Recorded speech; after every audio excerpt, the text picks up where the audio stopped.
Now, this is a direct message to the people out there who were the first in their family to step outside of societal norms and start to dig and do research on your true essence. For the people who were the first in their family to really tear down certain generational curses, the cycle breakers, you have to understand how powerful you are at this time and how much divine support you have on the other side. None of this shit is coincidences, bro. You were the first person to start gaining all this knowledge and wisdom at a very young age for a very good reason. What you're doing right now is a proxy for yourself and your lineage. You're paving a way for new open-minded people. You're paving a way for parts of your lineage to finally grow and expand their consciousness. You were the one to step outside them chains society had you in and begin to give the world a new perspective. Understand how powerful that is and understand what's activating you right now. These are some really prophetic times. You're not having those dreams for no reason. You're not getting that gut feeling for no reason. You're not the only person in your family that has these quote unquote crazy beliefs for no reason. You are the person that's meant to bring the torch when everything's dark. You are the symbol of change for your lineage. And let that power show. Express it and fully embrace it because the universe chose you. So understand the obstacles that also come with that. And stand in your power even if you feel like you don't have a lot of support. This is just one moment of many moments. Who knows, maybe one day you'll be known as that ancestors who really truly did it. The ancestor who really made a change for his people. Just by being different and having that perspective you have. So keep it up, fam, and understand that you are highly honored in the spiritual realms. Ashe, and I'm gone. So here are 10 lessons that I have learned from Badimu, our ancestors. Number 1, just because everybody is waking up and praying at 12 o'clock or 3 o'clock doesn't mean that you need to as well. Your ancestors will hear you 24 hours a day. It will always provide. Number 3, take note.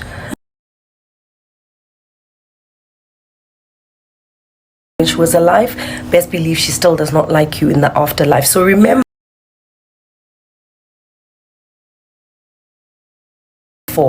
prayer works.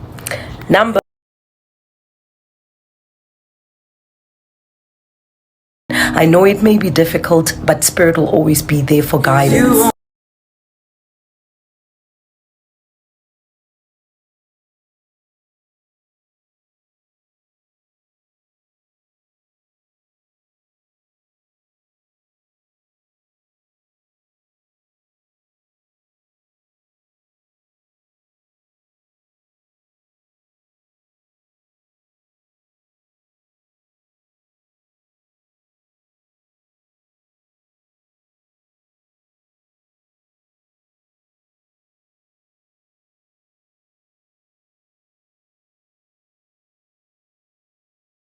If you're not evolving, you're doing something wrong. So anything that takes away the power of your mind is keeping you still and delaying your evolution. The whole point of life is evolution. Study your laws of the universe. The law of attraction, the law of abundance, the law of equivalent exchange. Study your laws, the laws of cause and effect, the karmic cycle. Dwell into your mind, meditate. Understand that you can alter your realms by your train of thought. You're only enslaved if you can't control your mind. So while you can and while you don't have the whole world against you, or you don't have a lot of worries, worry on freeing your mind from this realm. When you can free your mind from this realm, everything is but a thought. And if you can't free your mind, then you're a slave to this realm. You can die plenty times while you're alive. The idea of physical death is completion. Okay, this is for people who are just now starting their spiritual journey. When somebody is giving you guidance on how to start your spiritual journey and they instantly tell you to buy all these crystals, tarot cards, books, or even telling you to do shadow work and meditation without even explaining what that is and ways to do it, run. I feel like before diving into any spiritual practice, it's important to have a solid foundation of awareness. It is very important to have a clear understanding of the practices, so when you engage into them, it's with meaning and intention. By taking your time to develop awareness and understanding, you can have a more successful and fulfilling spiritual journey. Don't get me wrong, tools like meditation, tarot cards, crystals, they are very helpful for inner work, but it's important to remember that they are just tools. The work has to come from within. It's easy to rely on these tools to do the work for you, but that's not the point. The point is to use these tools to help you access your own inner wisdom and guidance. By doing the inner work without always relying on these tools, you can develop a deeper connection with yourself and your intuition. Never forget, the little things matter. Things like journaling, dancing, listening to music, spending time in nature, doing arts and crafts, painting, cooking, exercising, taking a shower. It's all a form of healing and tapping in with yourself. Ask yourself, how can I make this moment meaningful?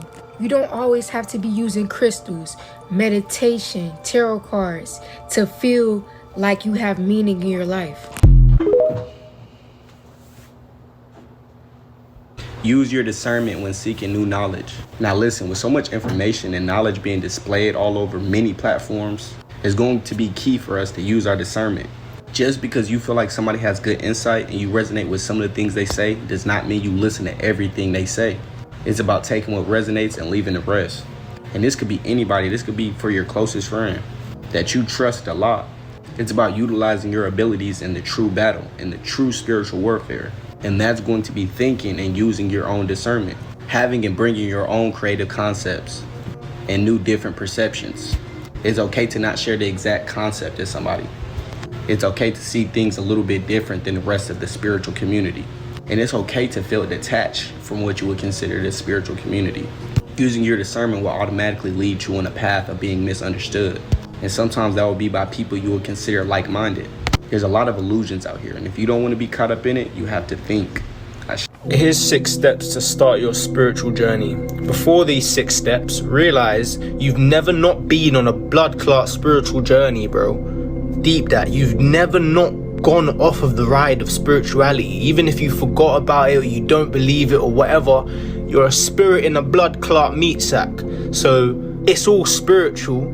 You know what I'm saying? Having this outlook on your life is going to allow you to look at your life, your childhood, your adolescence, everything that you've been through from a spiritual perspective to see how that's shaped you in a sense. To step 1, which is leaving home. This is the first step to any spiritual journey. You need to leave home, whether that be your physical home or just a metaphorical home, your comfort zone. In my personal opinion, that meant actually leaving my physical parents' yard. But for others, that might mean leaving a job, leaving a relationship, that kind of thing. Once you're out of it, you realize how that situation has affected you and conditioned you even. This is usually the step spiritual awakening takes place, when you're in the thick of the discomfort from leaving your comfort zone and you're like, oh shit. Before we get to step 2, deep, everything is a spiritual journey. Building a business is a spiritual journey.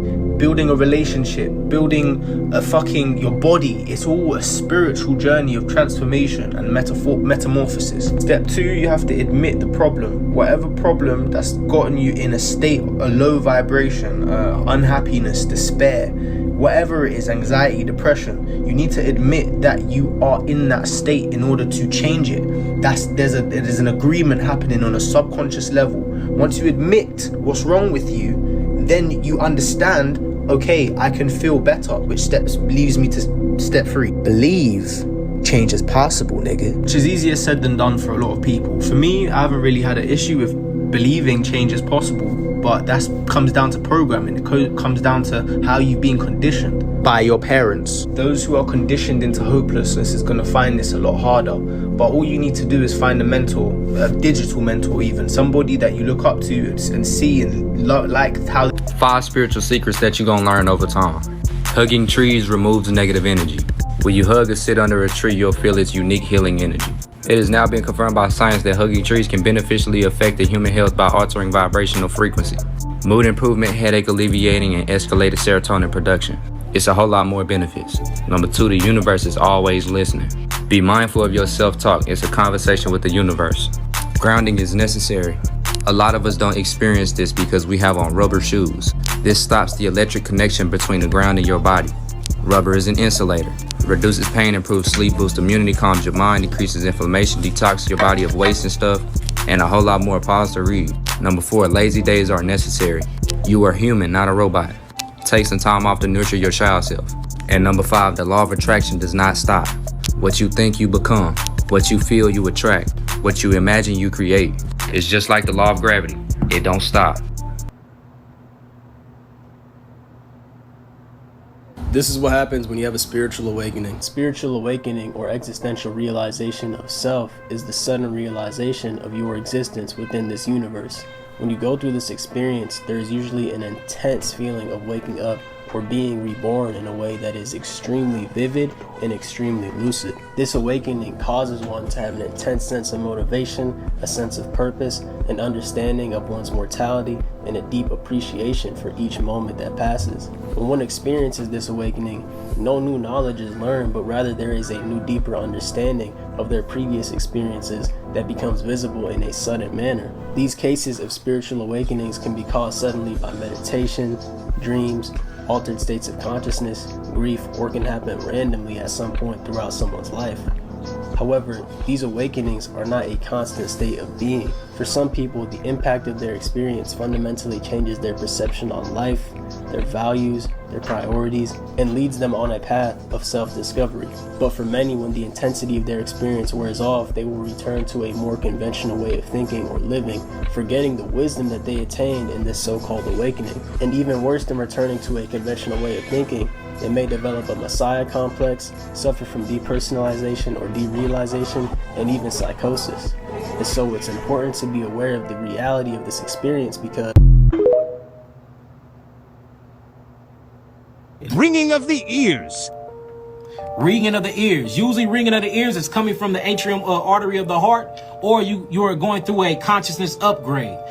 So usually when you go through your consciousness upgrade and you start to vibrate or resonate at different frequencies, the first thing is going to go is your auditory hair buds in your ear. You're going to start hearing a ringing sensation.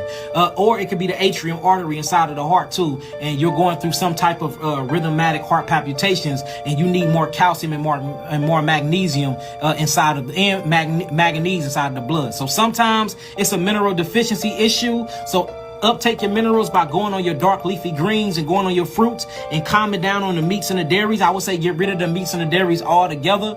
Or make sure that you're doing deep diaphragmatic breaths, fire breath meditations, and start really meditating and see if you can hear it clearer. If you can hear it clearer, then usually you just leveling up in consciousness and you expanding your consciousness. So it could be them two things.